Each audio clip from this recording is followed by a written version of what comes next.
welcome back. It's Christine again with the Artist Pod, and today we'll be talking about how to draw a pigeon. As always, I'm using a Wacom Intuos Pro tablet, and I'm drawing straight into Photoshop. So, let's get arting. Alright, so here is the pigeon. There are a lot of interesting colors. Some blue, some gray, some black, some purple / greenish here on their neck. So I'm going to get started with all of the shadows. So when I'm sketching out, drawing in the direction I think the fur is already going, right? So for the head, it's going to kind of be coming up. But it's light pin pressure. So this is how I'm adding shadows. Right, and then as they come up, I'm going to loop it, right? Because now I think that those feathers would be turning.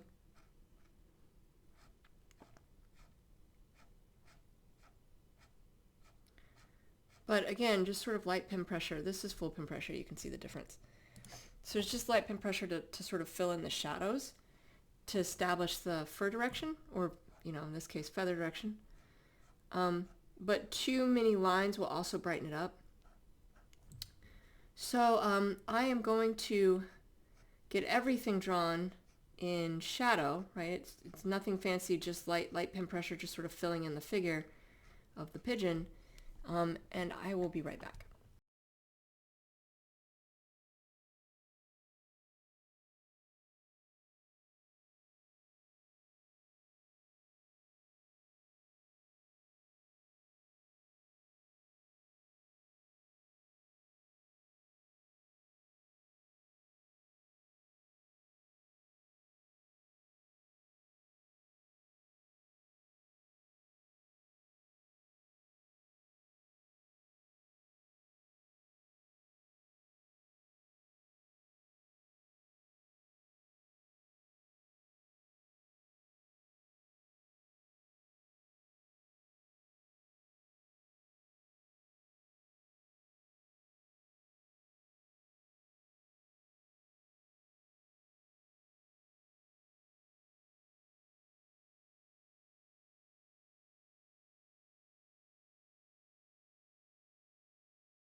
I am still kind of partially debating about exactly how I'm going to do this, his neck with the purple and the green.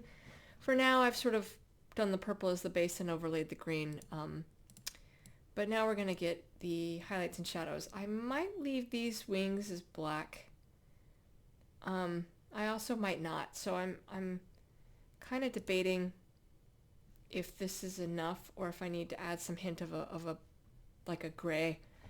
But we can get to that a little later. So I have already kind of sketched in the shadows, so I have the light source coming from above and to the right. And like always, it's above and in front of. So I'm going to start with, you know, the head, this sort of blue color that's for the head and for the body here.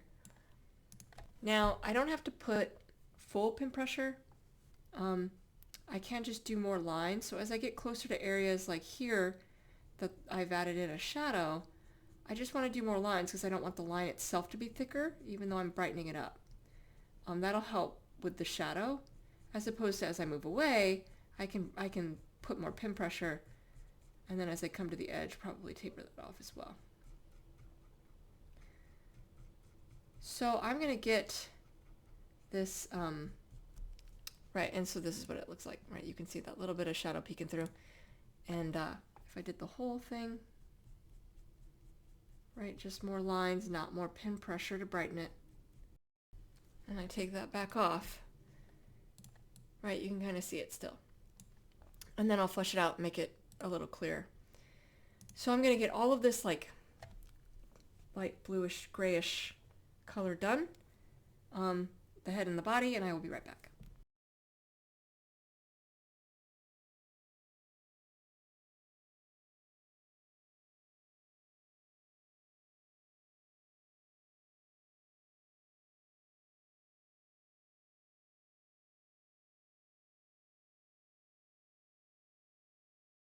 Okay, so I'm going to do the neck. First of all, right down here, these feathers are kind of a little bit more solid, so I'm going to go ahead and fill this in.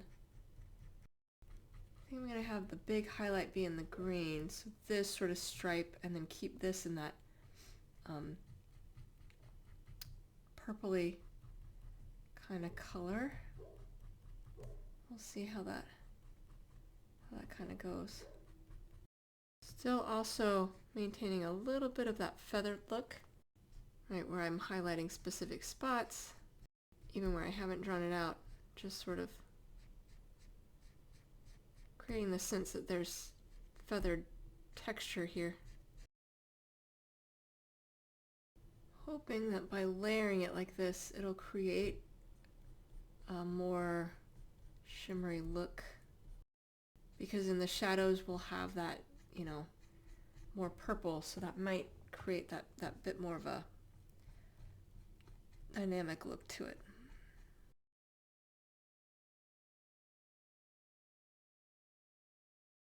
I'm actually going to come under here and do a little bit more of adding in that kind of purple. I think that'll really help make it appear a little bit more, I don't know, iridescent-y. That's the word I'm looking for, or not, but certainly the word I used. And then I'm just creating a very light pen layer of blue to taper out into the purple so that it's not a hard line cut off, but very light pen pressure to do this. There's kind of that undercurrent of both all the way through. Yeah, I think that pulls it off. I forgot to draw in the claws on the feet. That's okay. I think for the feet, it's a little bit more straightforward because there's no feathering and stuff, so. But bird feet tend to be bumpy and rough and all that fun stuff. I'm going to do several things with the claws. One is I'm going to draw them in with this color. It's kind of dark gray, but I don't want it to be confused with the dark gray I used for the feathers. And then I'm going to draw in a little bit of the black on those feathers that I was hoping I could leave alone. I don't think I can. But I don't have to do anything big. I can keep it very sparse. I do actually think that looks black instead of gray, which is good.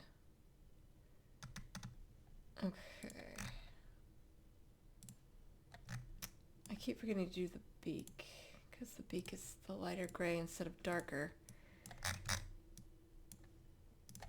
Oh, and the white on the little fluff here.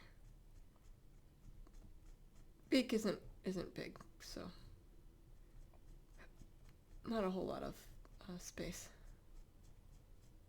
And then, you know, as you come over, just sort of taper before it goes underneath. And this little white fluff on the nose for these kind of orangish eyes.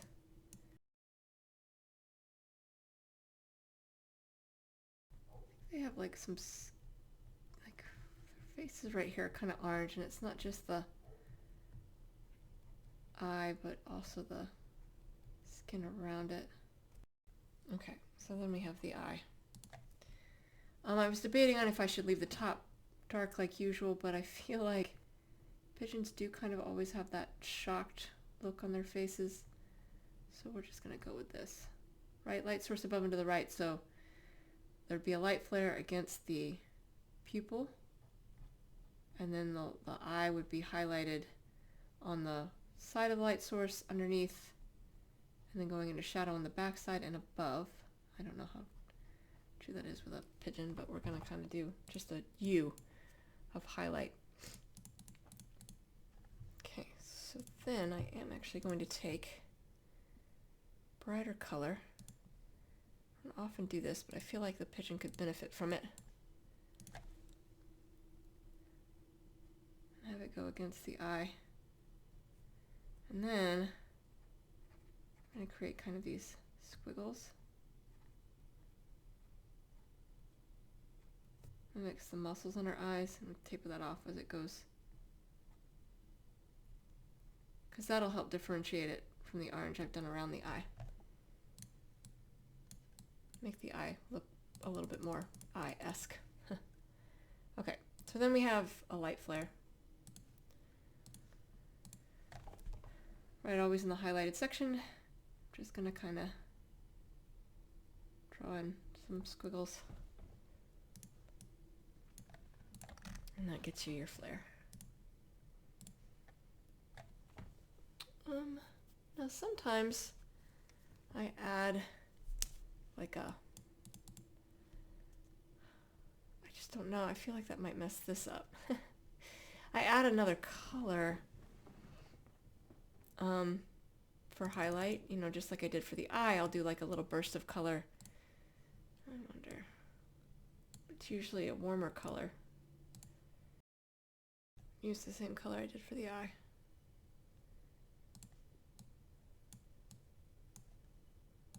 And see how it looks. I might change my mind here. I'm not going to do much. This is only going to be in like the areas that are really highlighted. It doesn't take much to really brighten it. And it would be in every color that I would draw it on.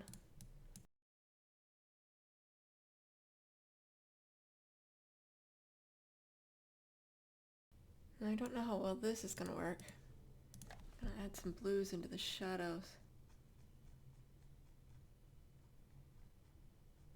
But sometimes when something's already blue, that's not so straightforward.